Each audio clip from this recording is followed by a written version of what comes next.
Muito boa tarde. Primeiro que tudo, em nome da Plurivet, queria agradecer mais uma vez a presença de todos. Tem tido uma grande afluência e nos últimos anos e este ano parece não ser exceção. Cabe, antes de apresentar os oradores, gostaria de fazer alguns agradecimentos, nomeadamente ao CNEMA, que mais uma vez nos disponibilizou e que nos colocou em programa na pessoa do João Castela. Queria também agradecer à Associação de Criadores da Carne Alentejana, da raça alentejana, desculpem, que também pela gentileza que tem de nos oferecer o lanche, que a seguidamente estão todos convidados no nosso stand, e também à adega agrupativa do Cartaz, com os vinhos gentilmente oferecidos para podermos degustar. Passaria então a fazer a apresentação, primeira palestra com o nome de Estratégias de Aumentar a Longevidade de Vacas Leiteiras, feito pelo Dr. Ricardo Bexiga. O Dr. Ricardo Bexiga é licenciado pela Faculdade de Medicina Veterinária, fez a residência no European College of Health Management na Escócia, onde é também diplomado, fez o seu doutoramento na área de mastites da Faculdade de Medicina Veterinária de Lisboa, é professor auxiliar da mesma faculdade e é consultor na área da qualidade do leite. É ainda sócio-gerente da empresa Serbovet, que faz consultoria nesta área, e gestor do projeto de Levine. Depois, seguidamente, faço já a apresentação do professor Dr. Castelo Abreu, que vai-nos falar sobre o impacto na área mais de vinhos de extensivo, vai-nos falar sobre o impacto do encabeçamento da carga instantânea na utilização da pastagem por bovinos. O professor Castelo Abreu também é licenciado pela Faculdade de Medicina Veterinária, no entanto é professor associado da Universidade de Évora, onde fez o seu doutoramento em Ciências Agrárias, na especialidade de Nutrição Animal, e muito enfocado na área no enfoque da produção de extensivo. É publicador, é autor de várias publicações na área, exerceu vários cargos de direção, onde cabe destaque como diretor clínico do Hospital da Universidade de Évora e também de vice-reitor da mesma universidade. Para ele, gostaria também de dar um especial agradecimento à ajuda desta apresentação à professora Elvira e à professora Isabel, que ajudaram o professor Dr. Castelo Abreu nesta apresentação e que aqui estão presentes também connosco hoje. Bem, sem mais demoras, vou passar às estrelas da tarde, à parte de vocês, como é lógico. Okay. Muito obrigado. Boa tarde a todos. Boa tarde a todos. Creio que agora sim conseguem ouvir-me, acho eu. Muito obrigado à Plurivet por mais uma vez convidarem a estar presente aqui assim na Feira Nacional da Agricultura e a fazer aqui uma apresentação sobre um tema que eu acho que é bastante importante para o futuro e para a sustentabilidade da produção leiteira.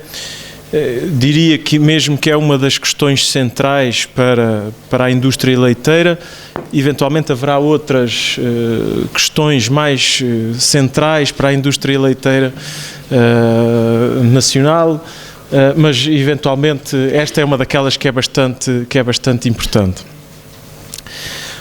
Começo por perguntar, enfim, talvez aqui à audiência, uma opinião sobre quanto é que pode viver uma vaca. Seguramente, se pensarmos numa vaca alentejana a viver assim, numa pastagem, facilmente dizemos que uma vaca destas pode viver 20 anos e teremos vários exemplos de vacas nas nossas vacadas em extensivo que chegam a essa idade.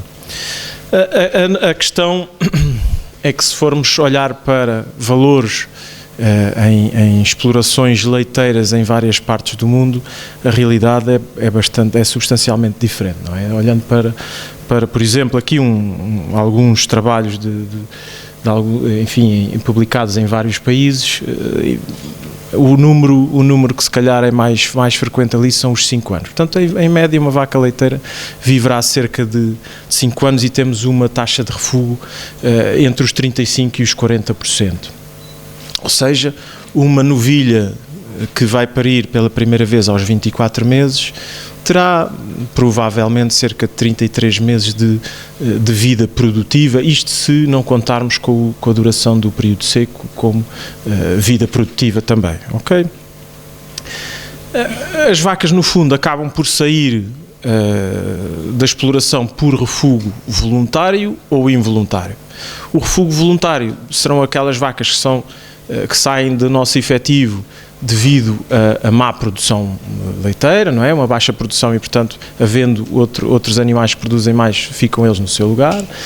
Às vezes por um comportamento, enfim, não difícil e um animal que para os ordenhadores é difícil de ordenhar devido ao seu enfim, mau comportamento. E, eventualmente, venda para outra vacaria, será relativamente raro isso acontecer.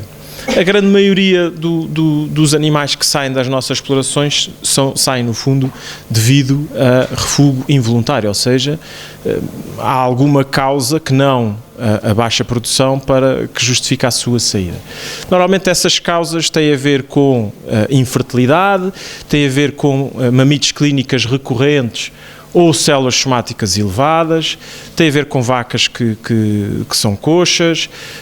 Pode haver vacas com doença que determina a sua morte ou o seu refúgio prematuro, não é? Como a hipocalcémia, deslocamento da Bomaso, ou então outros tipos de problemas, como sejam acidentes. Uma vaca que escorregou no parque, quando estava a ser montada, partiu uma perna, etc. Obviamente que este refúgio involuntário tem um impacto significativo a vários níveis, um nível logo económico, em si obviamente que o refúgio involuntário tem um impacto económico, mas as doenças que justificam muitas vezes este refúgio involuntário têm elas próprias um custo associado, como sejam, por exemplo, a mamite clínica, a cocheira, etc. Portanto, todas elas têm custos que estão mais ou menos estimados na literatura científica. Por exemplo, reparem ali o custo de um deslocamento da Bomaso à esquerda acima dos 500 euros. Obviamente que há uma cirurgia, há um custo em medicamentos, há uma produção que fica abaixo daquilo que seria o potencial deste animal. Há um conjunto de situações que faz com que, de facto, os problemas que causam muitas vezes a saída das vacas têm em si mesmo um custo associado. E depois, porque há uma remoção precoce do efetivo, ou seja, a vaca, em vez de realizar todo o seu potencial, vai sair prematuramente e com isso traz um impacto económico, ok? E, portanto, um dado que foi publicado relativamente há pouco tempo, um trabalho feito no Reino Unido, indicava que, em média, a vaca pagava o custo da sua recria mais ou menos aproximadamente a meio da sua segunda lactação, ok? Portanto, uma vaca só a partir de uma lactação e meia é que começa a gerar rendimento para a exploração, porque até aí esteve a pagar o custo que foi aplicado na sua recria. Outro dos custos, outro dos impactos do refúgio involuntário tem a ver com o bem-estar animal. Em si próprio é um custo, não é? Portanto, a vaca ter dor, como é o caso das cocheiras, ter, enfim, a dor ou o mal-estar associado a uma metrite, a um deslocamento da Bomaso, uma outra situação. Portanto, em si próprio, isto é um custo, este bem-estar animal, mas também podemos dizer que é um custo porque, enfim, acarreta consigo uma má publicidade em termos das opiniões dos consumidores, daquilo que são as opiniões dos jornalistas e das redes sociais, e obviamente que temos que considerar que hoje em dia, enfim, o bem-estar animal, para além de tudo, também é uma situação que dá votos. Temos, enfim, teremos situações nacionais. Trago aqui uma situação internacional, aqui o Silvio Berlusconi, que de vez em quando reaparece, aparece agora aqui com o seu cachorrinho Dudu em tudo o que é revista cor-de-rosa, porque de facto isso trará de alguma forma votos também, ok? Desculpem lá que o almoço teve picante.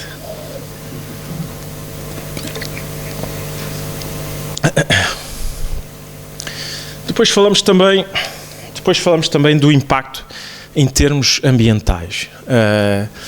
Ou seja, para a mesma quantidade de leite produzido, se nós tivermos uma taxa de refúgio mais elevada, teremos necessariamente mais vacas presentes na nossa exploração e com isso maior produção de metano e gases com efeito de estufa. Está estimado que a proporção, cerca de 27% dos gases com efeito de estufa gerados a nível de uma exploração leiteira provém do seu efetivo de substituição e, portanto, quanto maior for o nosso refúgio, maior será o custo ambiental da nossa exploração também. E obviamente nós podemos pensar, bom, isto não me diz respeito a mim diretamente, mas de facto, se pensarmos, por exemplo, na indústria automóvel e naquilo que tem sido a resposta a uma má publicidade, enfim, agora temos carros híbridos, temos carros elétricos, a indústria automóvel necessariamente está a dar a volta com outro tipo de soluções, enquanto que nós, do lado dos bovinos e do lado de muita da produção pecuária, ainda estamos à espera que alguém, enfim, faça alguma coisa por nós. Portanto, de facto, paira no ar aqui esta ameaça aqui do Ministro do Ambiente há cerca de 6 meses de reduzir o nosso efetivo nacional para reduzir os gases com efeito de estufa. Depois temos que pensar que em algumas situações, não será em todas as explorações, mas em algumas explorações o que vai acontecer é que não temos um efetivo de substituição capaz de substituir ou de cumprir com todas as nossas necessidades, seja porque o refúgio é muito elevado, seja porque estamos até a aumentar o nosso efetivo e temos, devido a um refúgio elevado, temos que ir comprar animais fora da nossa exploração, ok? E com isso trazemos para a nossa exploração potencialmente vários agentes patogénicos, vários agentes infecciosos e, portanto, havendo este problema de biossegurança, podemos ter quebras de reprodução devido ao BVD ou à neospora, quebras ou problemas do ponto de vista das mamites devido aos Staphylococcus aureus ou ao Mycoplasma bovis, ou uma coisa tão normalmente afastada da nossa mente, que é um problema de cocheira de natureza infecciosa, porque entrou um agente que provoca a dermatite digital na nossa exploração.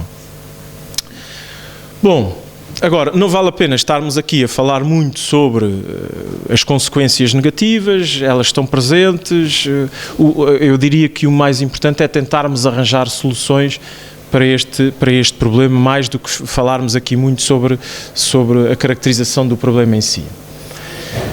Os dados que aqui trago neste slide foram dados recolhidos pelo colega Tiago Barros durante a sua tese de mestrado, durante o seu trabalho de mestrado. Ele agora está a trabalhar nos Estados Unidos, mas, enfim, já em 2013 ele recolheu dados em 20 vacarias aqui no sul do país, sobre cerca de mais ou menos 2.500 vacas que foram refugadas, e ele foi olhar no fundo, para estes padrões de refúgio. O que é que ele encontrou? Cerca de 30% das vacas que ele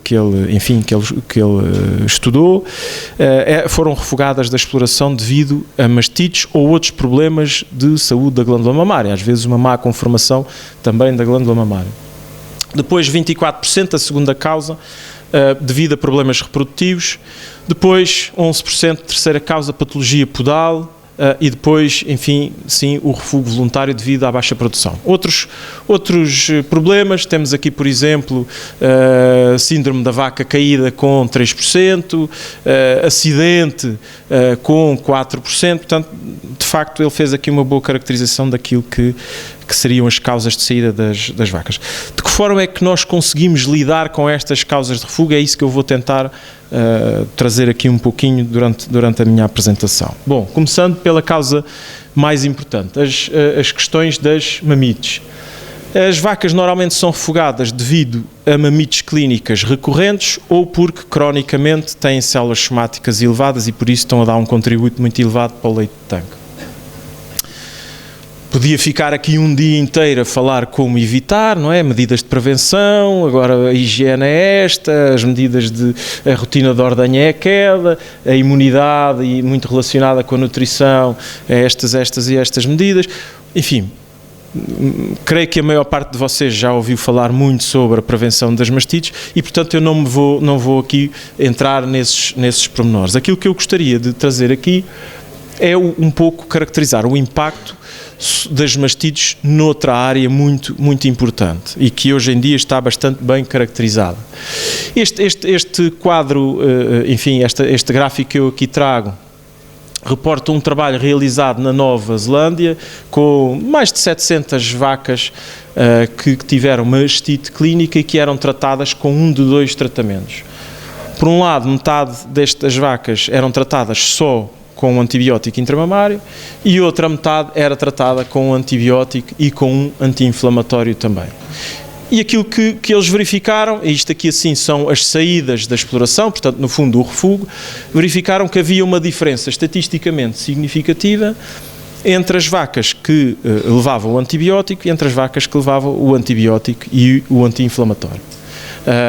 De facto, havia uma diferença superior aqui, enfim, à volta dos 10, 12% de menor refúgio quando usavam o anti-inflamatório de forma em todas as vacas. Uma das coisas que eles perceberam foi que, de facto, este refúgio superior, curiosamente, não estava associado a problemas de mamites, ou seja, não eram refugadas por células somáticas mais elevadas, mas sim devido a problemas reprodutivos. Ou seja, as vacas que tinham mamite e que não eram tratadas com anti-inflamatório eram mais refugadas devido a problemas reprodutivos.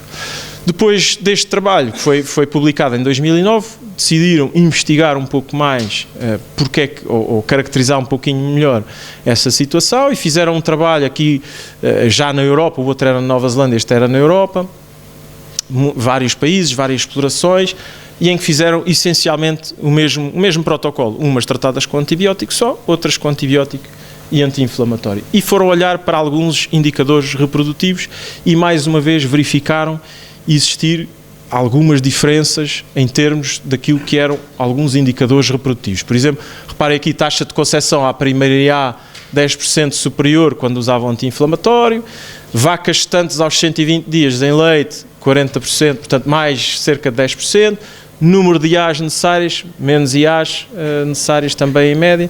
Portanto, de facto, quando usavam o anti-inflamatório para tratar a mamite, tinham uma melhor performance reprodutiva. Enfim, depois avançam possíveis explicações que provavelmente terá a ver com as prostaglandinas que nós estamos tão habituados a ouvir falar para o controle reprodutivo e que nós sabemos que são abortivas também, não é? As prostaglandinas são também elas mediadores da inflamação, ou seja, quando uma vaca tem mamite clínica vai libertar prostaglandinas naturais, endógenas, e com isso vai provocar uma pior performance reprodutiva. Ok? Portanto, de facto, qualquer que seja o grau da mamite, é sempre útil, pelo menos no primeiro dia, utilizarmos um anti-inflamatório não esteroide no seu maneio, por várias razões. Esta razão reprodutiva, que diminui o refúgio e melhora a fertilidade, mas um conjunto de outras bem caracterizadas aí na literatura. Portanto, aumento de ingestão de matéria seca, diminui a temperatura, melhora a recuperação da produção leiteira, das contrações ruminais, reduz a inflamação do úbero e a dor. Portanto, há um conjunto de razões pelas quais, de facto, para além desta razão reprodutiva, é bom nós usarmos o anti-inflamatório não esteroide no maneio da mamite clínica. Voltando aqui ao trabalho do colega Tiago. Segunda causa, problemas reprodutivos, com 24%. Bom, foi aqui, neste caso, destas 20 vacarias, foi a segunda causa, mas em muitas das explorações que eu conheço, pelo menos, é a primeira razão para os animais saírem da exploração. E estes dados, por exemplo, são aqui dados reportados por um colega que é belga, mas, enfim, poderiam ser reportados ou estão reportados em várias partes do mundo, e o que mostra é a associação ou a relação entre o aumento da produção leiteira com o aumento do intervalo médio entre partos. Portanto, isto é uma coisa que nos últimos anos se tem verificado em vários pontos do globo. À medida que a produção leiteira foi aumentando, de facto, também foi aumentando ou piorando a fertilidade. Se bem que, enfim, se continuássemos aqui, os últimos anos já esta tendência estava a ser invertida um pouquinho. Porquê é que falha então a reprodução? Várias razões, e também, mais uma vez, podia estar aqui uma tarde inteira a falar sobre estas questões reprodutivas.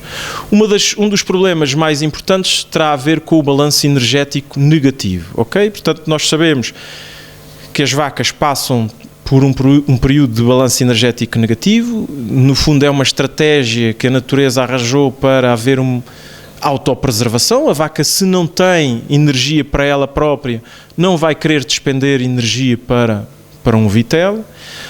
Agora, aquilo que nós temos que perceber é que o efeito não é um efeito de mais longa duração do que aquele que nós pensamos, não é? Portanto, enquanto durar o balanço energético negativo, não temos atividade ovárica. A primeira ovulação, em média, acontece 3 semanas depois do ponto mais baixo do balanço energético negativo. Agora, aquilo que acontece é que durante esse período de balanço energético negativo há um conjunto de metabolitos, de moléculas que vão sendo libertadas, nomeadamente com o aumento da degradação da gordura da vaca. Existem mais ácidos gordos livres em circulação e eles vão ser incorporados nos folículos e depois nos oócitos. Ou seja, o que vai acontecer é que a viabilidade das células, no fundo, dos oócitos vai ser afetada mesmo depois de acabar o balanço energético negativo, ok? Portanto, temos aqui 2 fenómenos. O balanço energético negativo em si piora, no fundo, desliga a reprodução. Vamos ter ovários sem ovular durante algum tempo, mas depois, mesmo com a ovulação, o que vai acontecer é que a qualidade dos oócitos e, portanto, a possibilidade deste oócito ser fecundado e gerar um embrião vai ser prejudicada devido a este aumento dos ácidos gordos livres. Outras causas pelas quais falha a reprodução.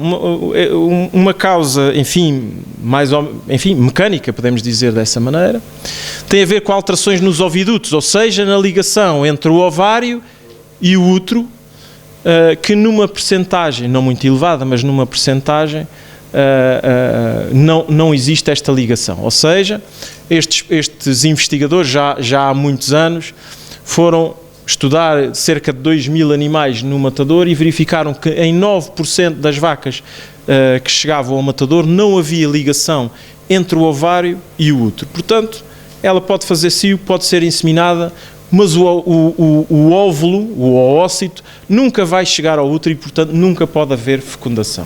Ok? Portanto, esta vaca nunca poderá, pelo menos de um lado, pelo menos num corno uterino, ficar gestante.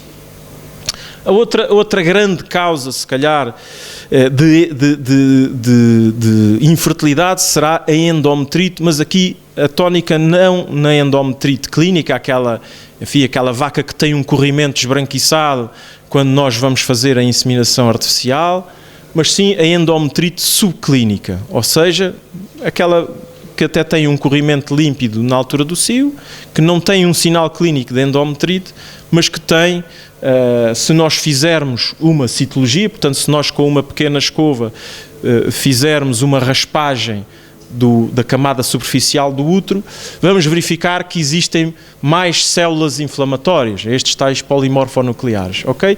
E aquilo que sabemos da literatura, vários artigos científicos que olharam para isto, é que das vacas com 13 As ou mais, as chamadas vacas repeat breeder, portanto, vacas com 13 As ou mais, entre 12% e 53% destas vacas terão uma endometrite subclínica, ok? Portanto, aqui assim, mais uma vez, nós não conseguimos detectar a olho nu e elas têm uma inflamação do útero que impede que, de facto, haja uma normal fertilidade.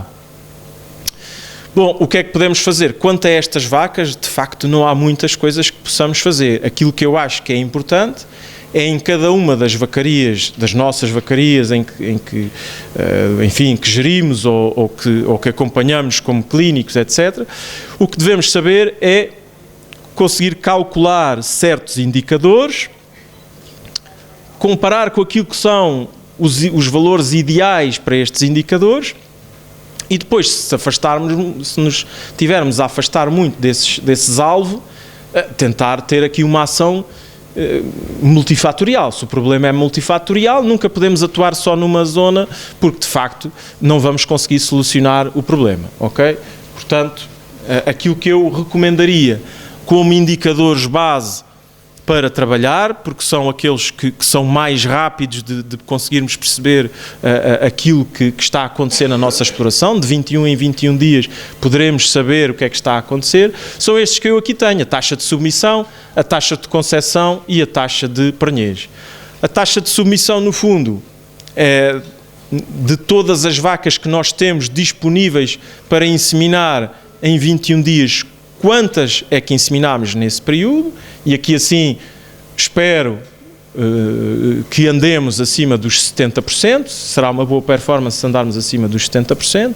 Depois a taxa de concepção, de todas aquelas que foram inseminadas, quantas de facto ficaram gestantes, e aqui assim, enfim, se olharmos para os livros eles falam de 40%, eu diria que mais realisticamente 35% é um valor bom.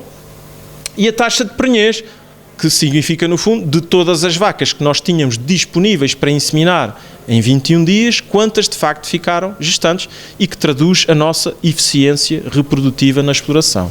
Ok? E aqui assim, multiplicando a concepção pela submissão, vamos ter este valor numérico, que é a taxa de prenhez, e que eu espero, mais uma vez, não vou dizer que 30%, que isso é o que os livros dizem, eu diria que realisticamente conseguimos ter alturas do ano acima dos 25%, se tudo correr bem. Se nos afastarmos disto, temos que ir atuar provavelmente em várias zonas e em várias medidas de maneio para tentar melhorar, sabendo nós sempre que há algumas vacas que nunca vamos conseguir melhorar.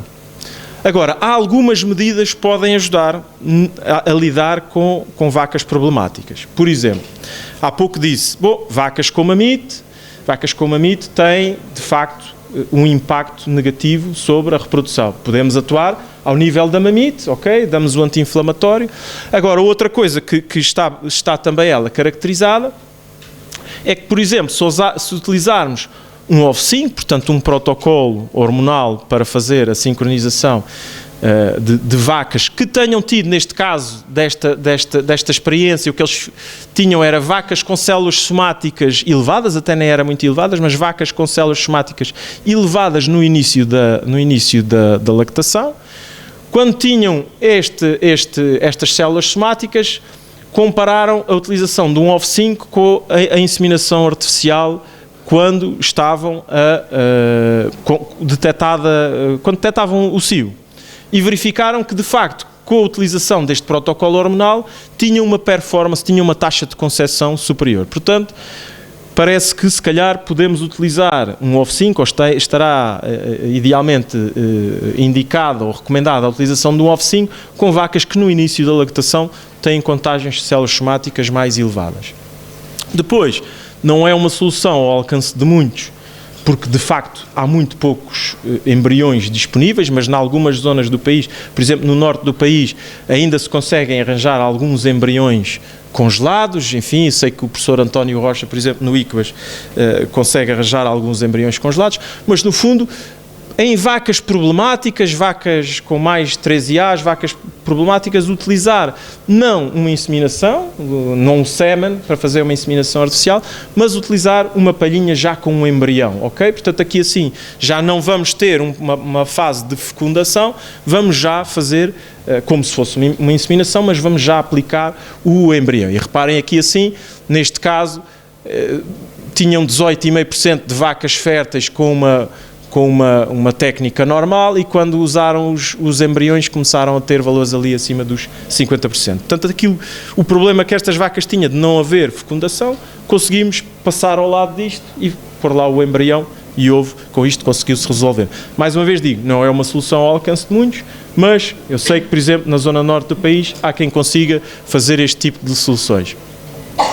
Outra possibilidade, também há aqui alguma manipulação, enfim, ou a administração de uma hormona, aqui há a administração de GNRH na altura da inseminação artificial. Portanto, na altura da inseminação artificial há muitos trabalhos sobre isto, e aqui assim, aqui por exemplo estava o somatório de mais de 11 trabalhos sobre este assunto, e em que no final, em média, tinham mais 7,6% de taxa de concepção quando usavam aqui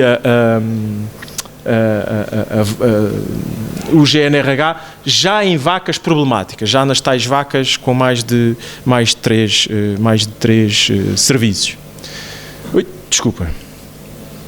Bom, algumas possíveis soluções, mas de facto temos uma fase que é crítica, seja do ponto de vista reprodutivo, seja do ponto de vista de outras coisas, que é o período de transição. Já dissemos, o balanço energético negativo que acontece nesta fase vai ter uma repercussão negativa sobre a reprodução, mas há outros problemas nesta fase e, de facto, todos nós sabemos, o deslocamento da bomase, a hipocalcémia, a metrite, todas elas acontecem neste período. Vamos considerar aqui o período de transição, as 3 semanas antes e as 3 semanas depois do parto, ou um mês depois do parto, ok? De facto, olhando aqui para os dados do colega Tiago Barros, mais uma vez, daqueles 30 e qualquer coisa por cento que ele obteve de taxa de refúgio, o que é que ele verificou? Cerca de metade, ou um pouquinho mais de metade até, se não me engano, das vacas eram refugadas no primeiro mês.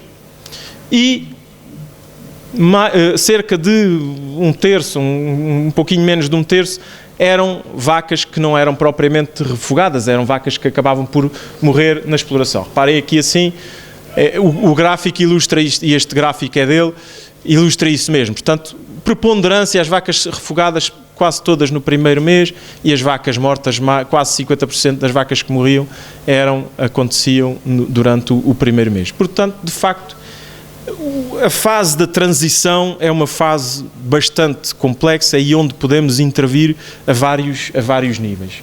O que é que serão boas ou fatores de sucesso nesta transição? Todos vocês já ouviram falar sobre isto, já sabem esta solução, aquela solução. Trago aqui alguns pontos que eu considero serem importantes.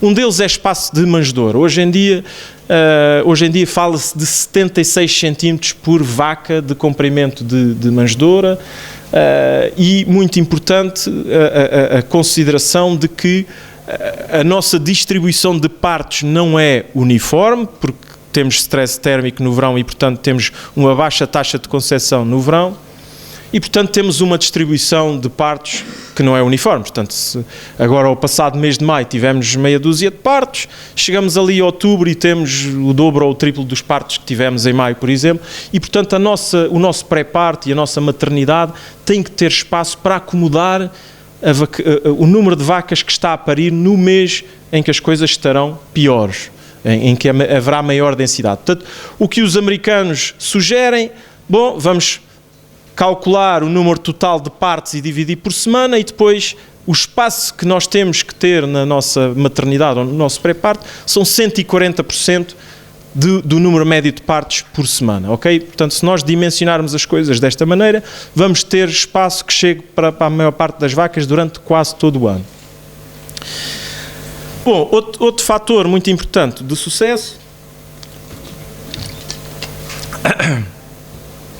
tem a ver com a cama. E já daqui a pouco explicarei um pouquinho mais em profundidade porque é que é tão importante ter uma cama profunda e solta, etc. E com sombra também. Muito importante haver aqui baixa densidade animal, ou seja, estamos a falar de, se tivermos cubículos, pelo menos um cubículo, o ideal, diria eu, é deixar 5% de cubículos livres e, no caso da maternidade e com vacas, com camas de palha, que é aquilo que é mais frequente entre nós, termos pelo menos cerca de 12 metros quadrados por vaca, incluindo aqui a zona de comedouro, a zona de manjedoura e a zona de descanso. Outra questão muito importante e que tem sido alvo de trabalho recentemente, sobretudo estes investigadores, por exemplo, trabalham todos na Universidade da Flórida, é um estado dos Estados Unidos que tem temperaturas elevadas e umidades elevadas e eles de facto têm sido se calhar o grupo que mais publica nesta área e isso tem a ver com o stress térmico durante o período seco. Normalmente, tendencialmente, as vacas secas são vacas que são um pouco esquecidas por nós, mas de facto este grupo tem feito alguns ensaios em que comparam estratégias de arrefecimento da vaca em diferentes períodos, da vaca seca em diferentes períodos, com estratégias em que não há arrefecimento. E reparem aqui alguns dados engraçados destes dois artigos, por exemplo, vacas que eram arrefecidas durante o período seco, com menor tempo de gestação e menor peso dos vitelos, aqui cerca de 3 kg em média de menos de peso nos vitelos ao nascimento.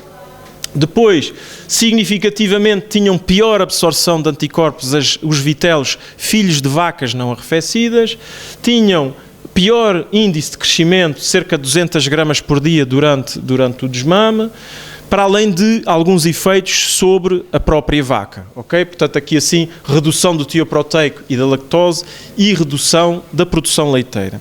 Esta redução da produção leiteira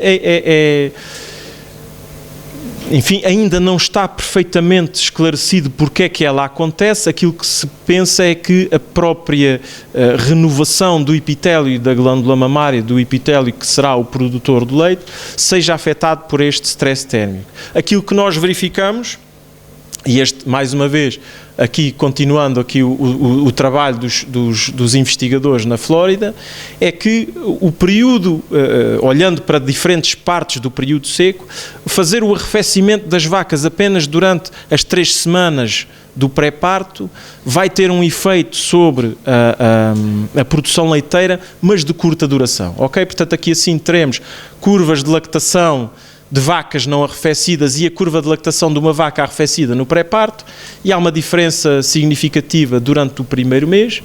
Agora, onde se nota mesmo a grande diferença é quando arrefecemos as vacas durante toda a duração, toda a extensão do período seco, e aí sim temos um aumento significativo da produção leiteira ao longo de toda a curva de produção. Okay?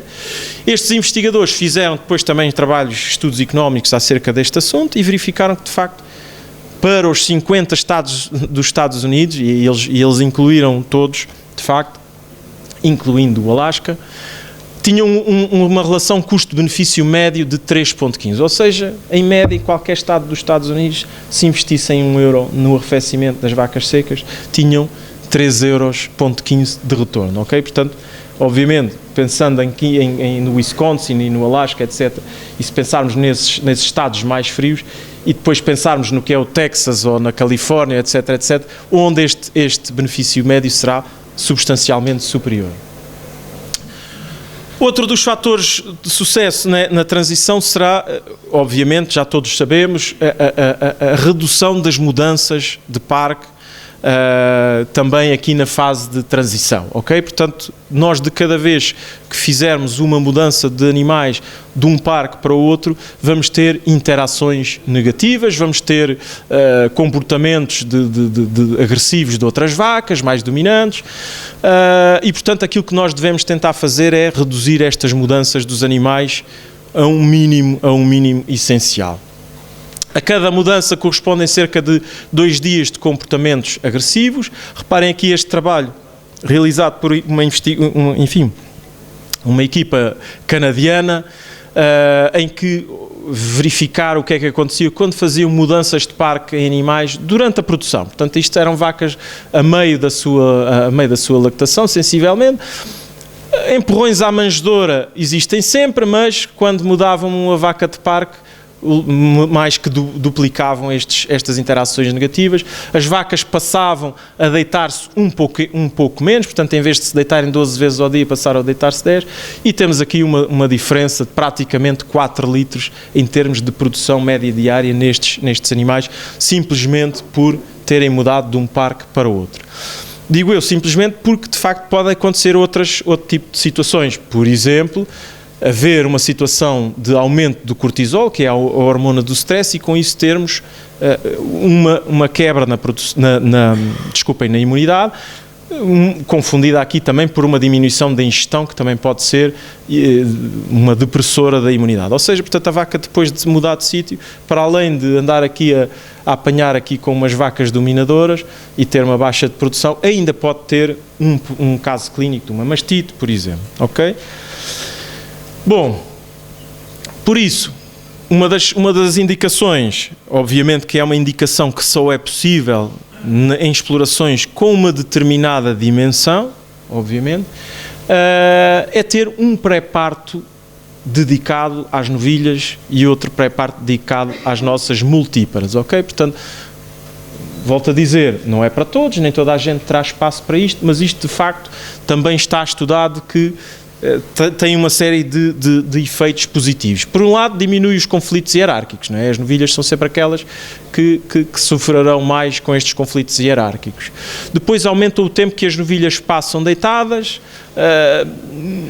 muito importante, não sujeita à alimentação, não se sujeita às novilhas à alimentação que está feita para prevenir a hipocalcémia, nomeadamente se nós estivermos a utilizar os sais aniónicos, que já sabemos que são pouco palatáveis e, portanto, reduzem a ingestão. Se nós tivermos a possibilidade de ter uma alimentação separada para as novilhas, obviamente vamos ter uma melhor ingestão e menos balanço energético negativo. E outra questão é termos as novilhas treinadas para se conseguirem deitar em cubículos e conseguirem comer com a presença de cornadis, não é? Todos nós já vimos, e se calhar por ano há uma das nossas vacas em que isto acontece e pensamos, isto é uma coisa aparentemente tão simples, mas perdemos o animal desta forma. Uma novilha que não se chega à manjedoura para comer, simplesmente porque tem medo da interação com os cornadis, não é? Chega ali, cheira, olha para a comida e cada vez vai ficando mais magrinha, não dá leite, olhamos para ela, damos um antibiótico, damos um anti-inflamatório e o que se passa é que ela simplesmente não está a comer. Reparem aqui esta vaca, tem aqui a caudazinha levantada, provavelmente esta novilha, provavelmente está aqui com uma metrite, tem uma bela caminha, mas está-se a deitar cá fora e esta novilha está a sofrer simplesmente porque não tem um alojamento dedicado a ela. Bom, entrando aqui assim na fase, aqui no problema, na problemática das cocheiras, lembro, era a terceira causa mais importante de refúgio, de acordo com o trabalho aqui do nosso colega Tiago Barros. E, de facto, se fizermos pontuações de cocheiras nas nossas explorações e olhando para trabalhos feitos em várias partes do mundo, vemos que estas cocheiras são, de facto, bastante frequentes. Reparem aqui, efetivos austríacos, 36%, nos Estados Unidos, 37%, Inglaterra e País de Gales, desculpem, 37%, na Nova Zelândia um pouquinho menos, mas também eles não têm instalações fixas, os animais andarão na pastagem e, portanto, por isso também terão uma menor incidência de cocheiras.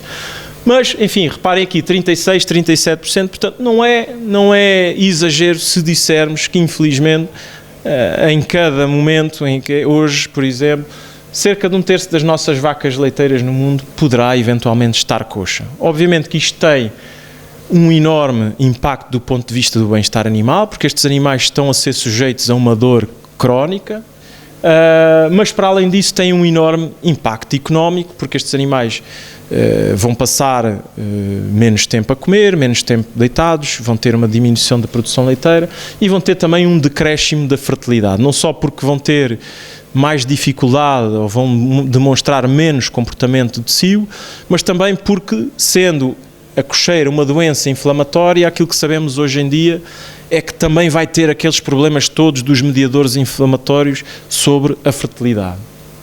Portanto, mais uma vez, temos, e hoje em dia fala-se cada vez mais no impacto que as cocheiras têm sobre a fertilidade também.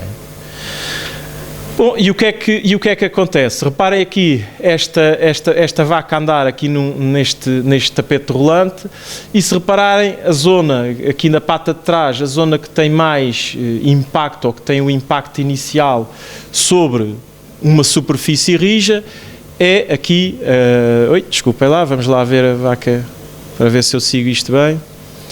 A zona que primeiro tem... Não posso passar novamente, mas basicamente a zona que tem mais... Deixem-me só ver se eu consigo. A zona que tem mais impacto é a zona onde se produz a úlcera da sola. Já vou explicar então porque é que isso acontece. Aqui assim temos uma fotografia de um casco, um corte de um casco, e aqui vemos a estrutura que temos dentro da extremidade daqui da vaca, não é? Temos aqui 3 ossos, 1, 2, 3 falanges, ok? Temos aqui o estojo córneo, portanto, aquilo que constitui, no fundo, a úngula. Temos aqui umas zonas que nós chamamos o corion, que é o que está a produzir o casco. Temos esta zona aqui, que é uma almofada digital, que é tecido adiposo e que funciona como amortecedor e que é muito importante porque é um amortecedor entre o osso e o corion que está a produzir no fundo, a ungula, ok? E temos aqui uma zona mais proeminente, mais saída, onde se insere aqui este tendão flexor, chamada a tuberosidade flexora, e é esta zona é que vai carregar sobre a parte que está a produzir a ungula e vai dar precisamente nesta zona a úlcera da sola. Ok? Portanto, desculpem. Reparem aqui assim, enquanto a vaca vai andando de lado. Reparem, a zona que mais cedo tem impacto é precisamente aquela zona ali, que é a zona onde se produz a úlcera da sola. Está bem? Porquê? Porque tem ali a tuberosidade flexora e vai carregar no corion, que é onde que está a produzir o casco, ok? Portanto, se tivermos casco de má qualidade, vamos ter mais vacas coxas. Portanto, quais são, então, no fundo, as causas? Estas causas, não vamos falar das causas infecciosas, há pouco disse, podemos ter aí uma bactéria que entra aqui com uma vaca comprada e vai dar muita dermatite digital, isso é controlado com os pedilúvios, não vamos falar dessas, vamos falar das causas mecânicas, das causas traumáticas. Porque é que elas acontecem? Basicamente porque a vaca passa tempo demais de pé. Basicamente, se não levarem mais nada, levem isto. Não é? Cá temos uma vaca, o produtor pensou, bom, eu gasto muito dinheiro em areia ou serradura, ou seja lá o que for, vou investir tudo de uma vez e vou comprar aqui uns tapetes e pronto, fica o problema resolvido. O que é que acontece? A vaca não quer deitar-se, porque a superfície é muito rija, e ele depois, e para além disso está aqui muito suja, porque este material obviamente não está a absorver as fezes e a urina. Ok? Portanto, temos uma vaca toda suja, ele tentou disfarçar colocando aqui um bocadinho de cal, mas de facto não consegue resolver a situação. Portanto, causas de traumatismo, no fundo, aumento do tempo de pé, cubículos de dimensões erradas, superpopulação, superfícies de camas muito rígidas. É possível nós fazermos uma estimativa do conforto das vacas, não é? Se nós entrarmos num estábulo, não vou dizer à hora da ordenha nem à hora da alimentação, porque aí elas vão estar todas de pé, mas vamos olhar para elas, por exemplo, 2 horas antes de serem ordenhadas, e vamos contar o número de vacas que está a tocar no cubículo e o número de vacas que está deitada no cubículo. Se dividirmos o número de vacas deitadas pelo número de vacas total que está a tocar no cubículo, deitadas ou não, temos o chamado índice de conforto, que nós queremos que quando as vacas estão em repouso seja superior a 85%, ou seja, 2 horas antes da ordenha, se entrarmos no estábulo, quase todas devem estar deitadas, e isso significa que há conforto nas nossas instalações. Obviamente que aqui assim vemos que não é o caso, e reparem aqui esta comparação, não é? Um tapetezinho rijo e as vacas estão todas de pé, estão nos cubículos, mas estão de pé, por comparação com uma caminha de areia em que as vacas estão todas deitadas. Obviamente que, e posso enfim, não cometo nenhuma, não digo nada demais se disser que esta vacaria, não se percebe obviamente qual é, mas esta vacaria já fechou e esta vacaria está maior, ok? Portanto, isso tem obviamente a ver depois com enfim, como direi, a sustentabilidade da existência até da própria vacaria. Portanto, idealmente, as vacas devem estar deitadas mais de 12 horas por dia. Porquê? Porque isto, obviamente, o corion, o tal que produz o estojo córneo, aqui a ungula, é um tecido vivo e que precisa de sangue para ser irrigado e para produzir, no fundo, a ungula.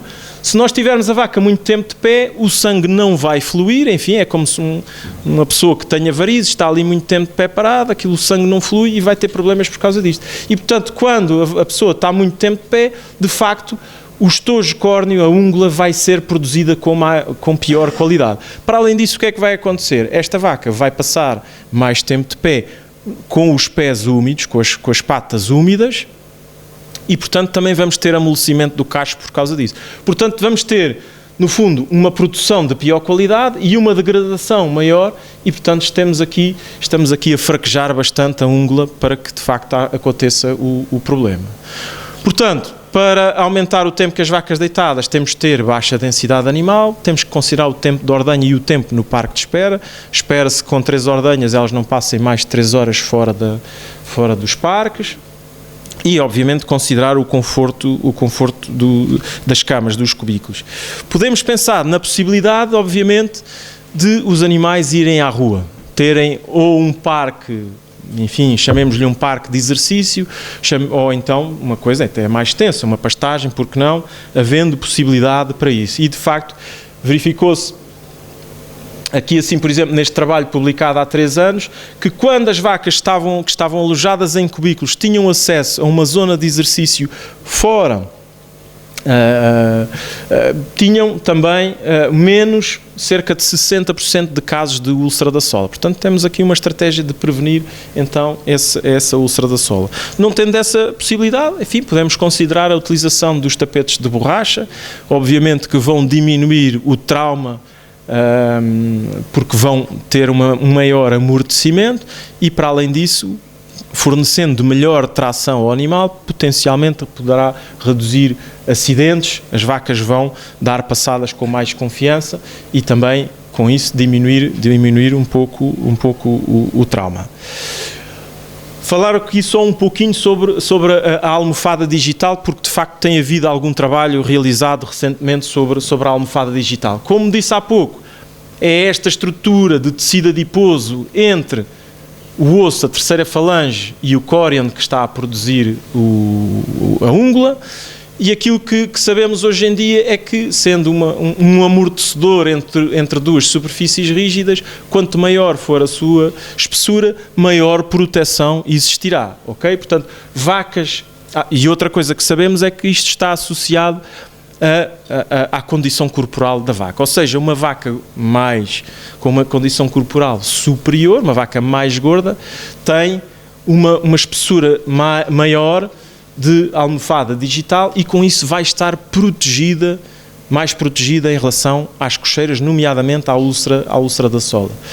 Perguntaram os investigadores, logo quando se começou a falar disto, então, mas porquê é que acontece primeiro?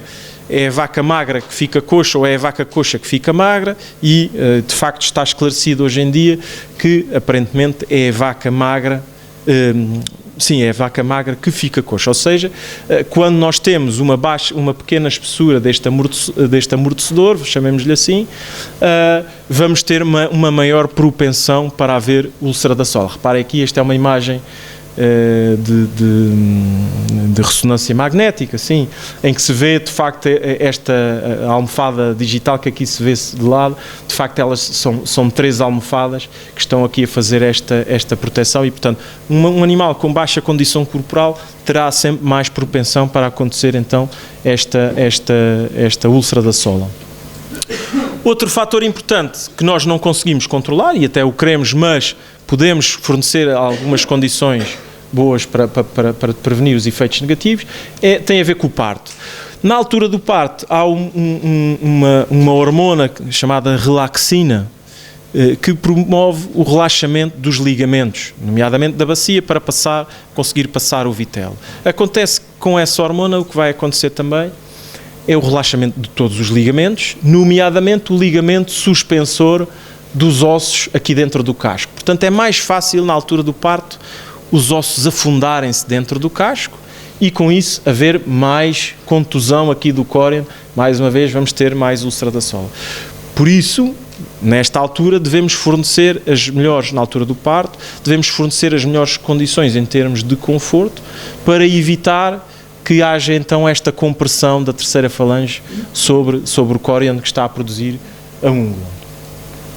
Só uma última nota aqui em relação às cocheiras, para dizer que, tal como no caso da reprodução, existem cocheiras que são irremediáveis, ou seja, há vacas que, por terem uma idade avançada ou por terem tido vários episódios de cocheiras anteriormente, começam a desenvolver novo osso ao nível da terceira falange. Reparem aqui assim, isto serão taques, não é? De um casco normal, aqui 2 cortes diferentes de um casco normal, uma vaca saudável, e aqui assim temos uma vaca que pela sua idade avançada ou por ter tido vários episódios anteriores de coceira, começou a desenvolver uma reação inflamatória e começou a desenvolver novo osso nesta zona. Obviamente que esta vaca, podemos fazer as aparagens que nós quisermos, que esta vaca, com esta formação nova aqui de osso, nunca vai ficar saudável, nunca vai ficar a caminhar normalmente e, portanto, a questão é que teremos forçosamente que a refogar. Muito rapidamente e para acabar, será a genética a solução para esta questão da longevidade? De facto, hoje em dia a irritabilidade, sabemos que a irritabilidade para a longevidade é bastante baixa, ou seja, nós não conseguimos melhorar muito a nossa geração futura utilizando um touro que confere uma determinada proteção ou uma determinada aumento da longevidade, porque de facto a transmissão dessa característica é relativamente pouco expressiva. De facto existem características que sabemos que melhoram a longevidade, como seja o ligamento anterior do úbere, as pernas, os cascos, as contagens de células somáticas, e existem os vários índices que as empresas ou que os países utilizam para a seleção de touros, têm importâncias variáveis atribuídas a esta longevidade. Falamos normalmente, potencialmente, da vida produtiva e da produção ao longo da vida, como 2 indicadores úteis, e eles, obviamente, têm aqui um componente para a longevidade. Será o crossbreeding uma solução? Enfim, recorro aqui ao trabalho também de uma colega, da Inês Prata, que também o seu mestrado integrado em Medicina Veterinária apresentada há 2 anos, e aquilo que ela foi estudar foi em 6 explorações, foi comparar vacas F1s, Holstein Montbéliard, Holstein Vermelha Sueca e vacas Holstein em 6 vacarias em que era feito o crossbreeding, e aquilo que ela verificou foi que de facto havia uma sobrevivência superior das vacas cruzadas, ok? Portanto, aqui assim, reparem, neste indicador temos sobrevivência até aos 305 dias da primeira lactação e temos, enfim, nas Holstein Vermelha Sueca só 2% das vacas não chegavam ao fim da primeira lactação, enquanto no caso das Holstein seria 11%, foi o que ela verificou. No entanto, outro indicador importante é que as vacas Holstein tinham uma diferença significativa em termos de produção ao longo da vida. Okay? Portanto, elas, apesar de viverem menos, em média, produziam mais ao longo da sua vida. Outro indicador de sobrevivência até ao parto seguinte, e aqui assim temos, reparem, por exemplo, aqui na 4ª lactação, 39% das vacas Holstein chegava à sua 4ª lactação, como, por exemplo, 66% das Holstein Vermelha Sueca a chegar a essa 4ª lactação. Portanto, de facto, haverá aqui uma sobrevivência superior das vacas cruzadas. Em resumo, e para terminar, a mensagem para resumir a mensagem que eu queria aqui trazer, de facto, infelizmente, as nossas vacas leiteiras viverão em média, e não é só em Portugal, será em outras partes do mundo, 5 anos, quando saem em média da nossa exploração. Isso obviamente se reflete em termos de bem-estar, em termos económicos, em termos de meio ambiente, em termos até da biossegurança, porque se calhar vamos ter que comprar animais como efetivo de substituição. Podemos tomar um conjunto de medidas para reduzir este refúgio involuntário, por exemplo, utilizar anti-inflamatórios não esteroides de forma rotineira no tratamento das mamites clínicas, tem um impacto na mamite, mas tem um impacto também ele sobre a reprodução. Podemos utilizar, em algumas vacas específicas, protocolos hormonais que conseguem melhorar a fertilidade de vacas problema. Muito importante, temos que ter um período de transição em que temos cuidados acrescidos para a reprodução, mas também para a redução de doenças como a hipocalcémia, o deslocamento da bamase, a cetose, a metrite, como fornecendo espaço para comerem, cama confortável, fofa, com sombra e também com arrefecimento durante todo o período seco. não é? Aqui vale a pena, do ponto de vista económico, fazer o investimento neste arrefecimento. As vacas ficam coxas mais frequentemente por passarem pouco tempo deitadas. Podemos calcular o nosso índice de conforto na vacaria e, se tivermos problemas, temos que reavaliar o conforto da nossa exploração, eventualmente olhando para o tipo de camas, será a forma mais fácil de o fazer. E, para além disso, existem cocheiras que são irreversíveis pela formação daquele novo osso. Okay? A genética pode ajudar, mas devagar, e o crossbreeding de facto aumenta a longevidade, se bem que em termos de produção ao longo da vida não teremos um efeito tão positivo.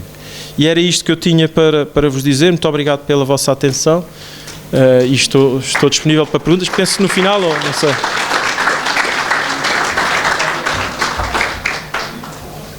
Bem, penso que temos algum tempo para fazer algumas perguntas, por favor, se assim desejarem. Gostaria de perguntar, porque tenho mais experiência que eu em termos práticos, dada a sua atividade profissional, embora eu também seja médica veterinária, mas estou ligada mais ao ensino, não faço atividade clínica. Gostaria de saber a sua opinião relativamente, porque conheço algumas vacarias em que os tratamentos hormonais são uma prática bastante recorrente. E muitas vezes a panóplia de tratamentos hormonais que hoje em dia existem, não sei, e é aí a minha questão, se isso também não terá repercussões a nível da fertilidade das fêmeas, porque algumas vacarias começam a fazer tratamentos hormonais ainda no período pós-parto, antes da entrada de novo das vacas à reprodução. Sim, de facto serão duas abordagens um pouco diferentes, não é? A abordagem, diria eu, mais americana é uma abordagem baseada quase exclusivamente na inseminação artificial em tempo fixo. Não é importante detectarem cios, normalmente começam um double of 5, se calhar por volta do dia 30 pós-parto, qualquer coisa desse género, e fazem inseminação artificial em tempo fixo e não se preocupam com o resto. Depois haverá uma tendência se calhar mais europeia, eventualmente, em que de facto é importante a detecção de cios e em que se intervém apenas nas vacas problema. Diria eu que, do ponto de vista de sustentabilidade, quando nós fazemos apenas inseminação artificial em tempo fixo, e isto está caracterizado do ponto de vista científico, estamos de facto a selecionar para vacas que não vão demonstrar cio. Okay? Portanto, se nós fizermos anos suficientes a IA em tempo fixo com protocolos hormonais, se algum dia nós quisermos inseminar vacas com detecção de cio, já não vamos conseguir fazer isso porque muito poucas vacas vão demonstrar cio. Diria eu que, do ponto de vista de sustentabilidade e do ponto de vista até da opinião pública, era importante os tratamentos hormonais serem isso mesmo, serem tratamentos. Okay? Portanto, existe um problema de infertilidade, vamos recorrer a um protocolo hormonal para resolver um problema que está identificado e não ser utilizado de forma massal. Mas esta é a minha opinião pessoal. Boa tarde, Ricardo. Carlos Serna, o Genes. Gostava aqui de só chamar 2 pontos de atenção. Não estou de acordo quando se refere que o crossbreeding baixa a produção das vacas. O crossbreeding talvez, o Procross, que é o programa que existe mundialmente há mais de uma década, institucionalizado no mundo inteiro e com vários estudos, que agora também no dia 11 de julho vai ser publicado pelo Les Hansen na Holanda, o resultado dos 10 anos do estudo do estado do Minnesota. Portanto, eu pessoalmente o que gostaria de ver nestas intervenções vossas e dos técnicos, crossbreeding é uma coisa que é qualquer raça. O Procross é um programa genético devidamente conhecido, estudado e com resultados comprovados.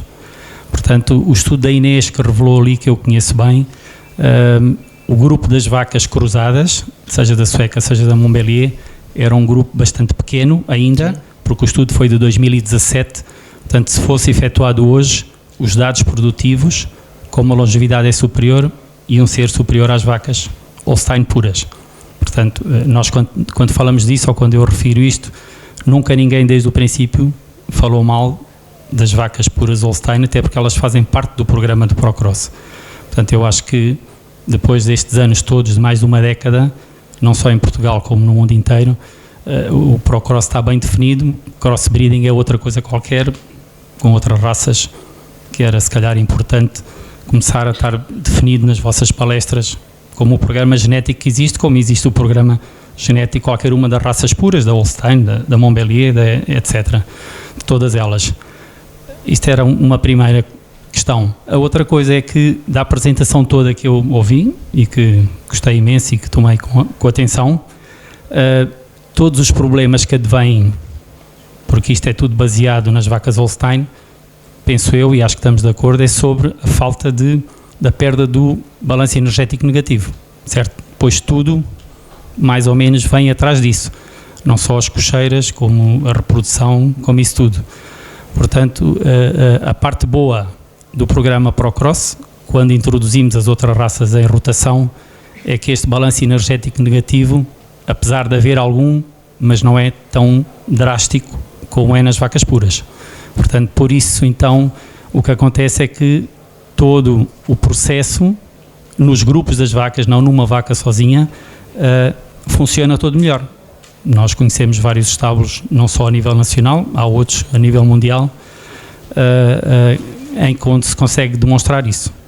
Portanto, isto é só uma pequena chamada de atenção, obviamente, e devemos estar aqui noutras situações e noutras palestras em que podemos comprovar que, com novos dados que vão estar disponíveis, o que é que tem acontecido com o Procross nas últimas décadas. Obrigado. Obrigado pelos comentários. Em minha defesa só posso dizer que, bom, não disse que as vacas davam menos leite, reportei apenas dados e foi isso que fiz durante toda a apresentação. Toda a apresentação que fiz foi baseada em factos e em publicações científicas, etc. Portanto, não inventei aqui nada e, portanto, mas sim, toda a gente tem a sua própria interpretação daquilo que estamos aqui a ver, sim. Ok, sou Vítor Silva, da Quinta de Real, Vila do Conde, tenho aproximadamente 300 vacas já à ordenha. Concordo com tudo o que o Sr. Doutor falou aqui, aceito a opinião deste colega que falou comigo anteriormente, mas para mim a vaca que produz mais leite é a Holstein. E eu só estou nisto para ganhar dinheiro, mais nada.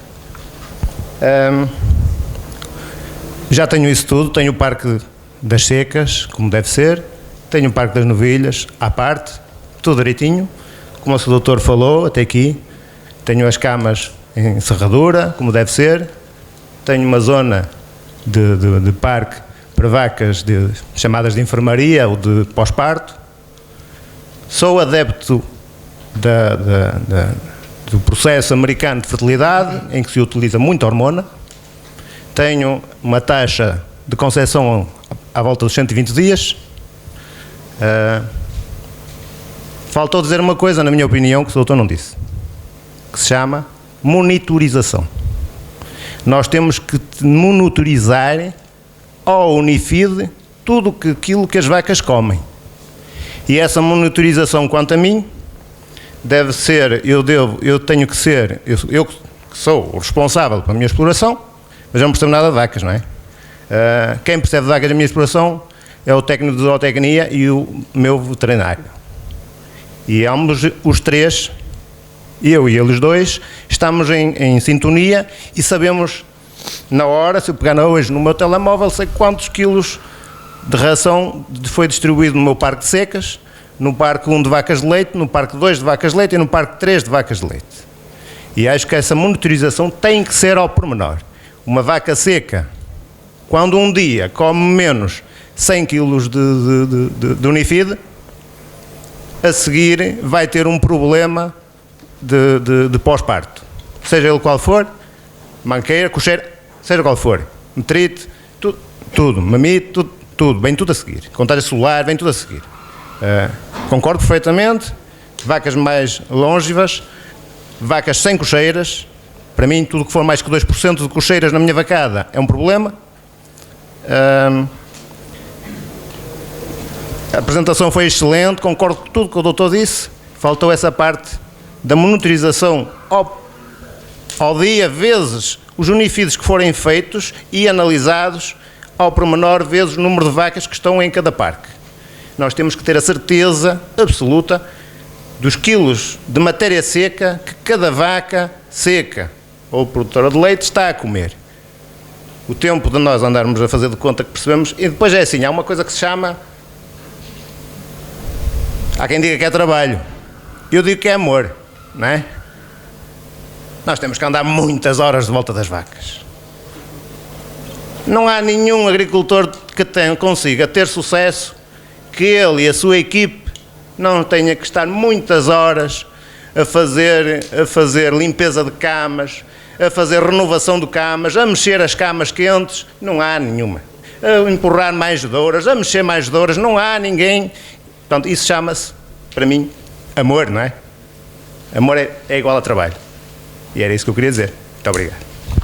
Sim, senhor, muito obrigado pelos comentários. Acho que não vou acrescentar nada, concordo com a questão da monitorização e hoje em dia cada vez temos mais mecanismos de monitorização, quer dizer, não é só a produção leiteira, não é só a atividade, hoje em dia temos a ruminação, o tempo passado à manjedoura, temos progressivamente sensores que vão um pouco mais além e que a tecnologia disponível está-se a massificar e de facto a monitorização é muito mais ampla do que o Unifid é importante, mas tem que ir além disso.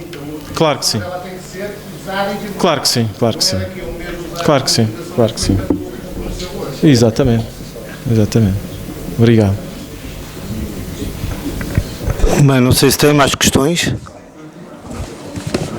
Preciso mais alguma? Parece que não. Bem, nesse caso, cabe-me agradecer os excelentes questões e excelentes comentários e discussão que foi possível após esta, também considero excelente a apresentação do professor Ricardo Bexiga. Seguidamente vamos dar um intervalo de 10 minutos só para mudar a apresentação e seguiremos com o professor Castelo Abreu. Está bem? Muito obrigado.